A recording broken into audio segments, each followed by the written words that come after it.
IELTS Listening. Section 4. You will hear a lecturer giving a lecture about the fireflies. First, you have some time to look at questions 31 to 35.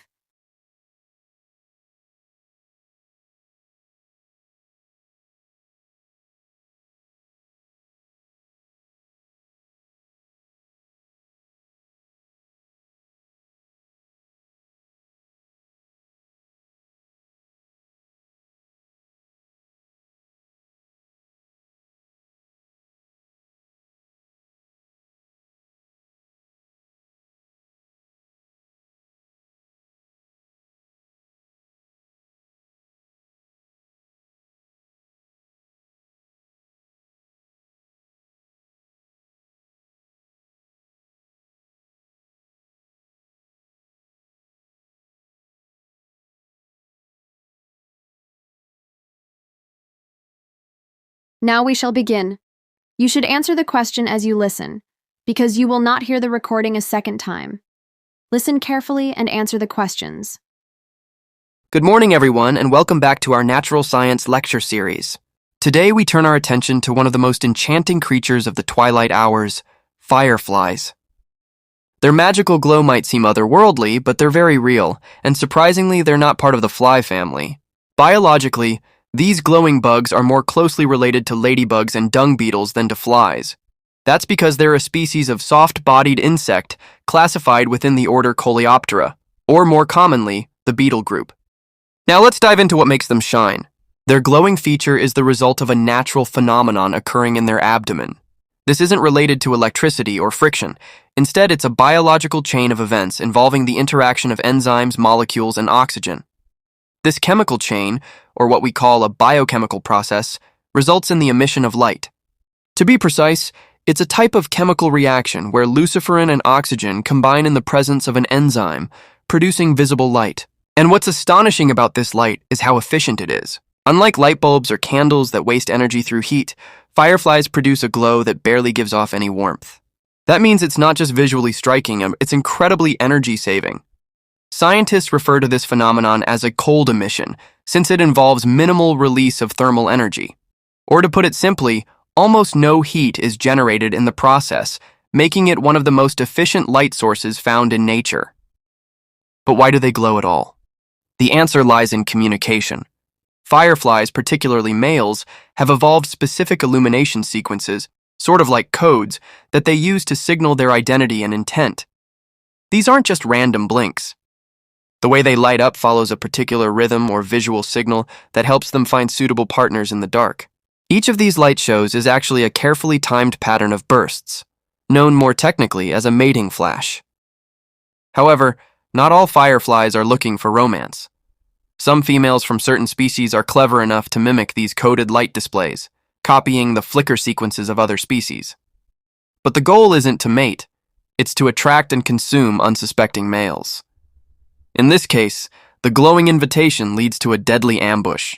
The unfortunate visitors who respond to the invitation are caught and eaten. So instead of attracting a mate, the female uses her signal to lure her next meal, or what biologists refer to as prey. Now you have half a minute to look at questions 36 to 40.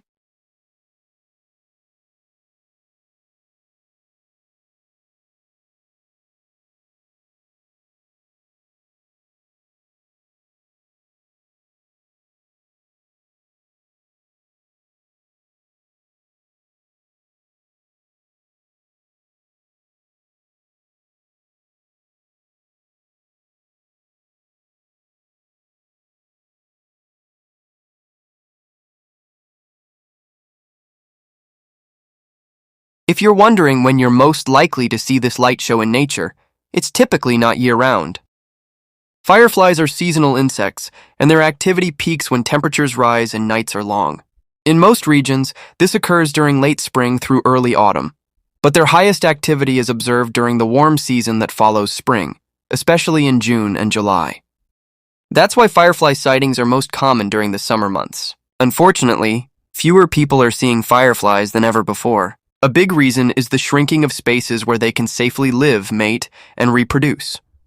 Wetlands, forests, and grassy fields are being cleared for urban expansion and agriculture, wiping out the environments these insects rely on. When their natural living zones are destroyed, the creatures that depend on them vanish too. This destruction of natural areas, or in more ecological terms, the loss of habitat, is one of the main drivers of their decline. Another contributor to their population drop is something we often don't consider: excessive brightness at night. Fireflies depend on natural darkness to spot each other's signals. However, modern cities are lit up with floodlights, street lamps, neon signs, all of which create an unnatural glow in the night sky. This excessive artificial brightness is what scientists call photopollution, or more commonly, light pollution. It overwhelms the subtle signals fireflies rely on, making it harder for them to find mates and navigate their environment. Let's not forget the early life stages of a firefly. Long before they take to the air, fireflies live underground as larvae.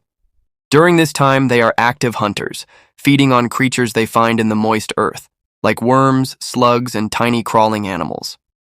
Their diet mainly consists of soil-dwelling creatures, especially small insects. Some larvae even glow faintly, a trait thought to deter predators by warning them of toxicity. Finally, let's touch briefly on the cultural side of these luminous insects. In various folklores around the world, fireflies are more than just bugs. In East Asian cultures, for instance, they are believed to represent something much more spiritual: the souls of those who have left us. In Japanese tradition, the glowing light is seen as a quiet symbol of the departed. Similarly, in other societies, they are thought to carry the spirits of the dead, watching over the living during twilight hours. To sum up, fireflies are more than just backyard entertainment. They're efficient bioluminescent communicators, clever predators, and important contributors to biodiversity. And perhaps most importantly, a fading part of our natural world that desperately needs protecting. That is the end of Section 4. You now have half a minute to check your answers. Please make sure you have transferred all your answers to the answer sheet correctly. The listening test is now over. You may now proceed to the reading section.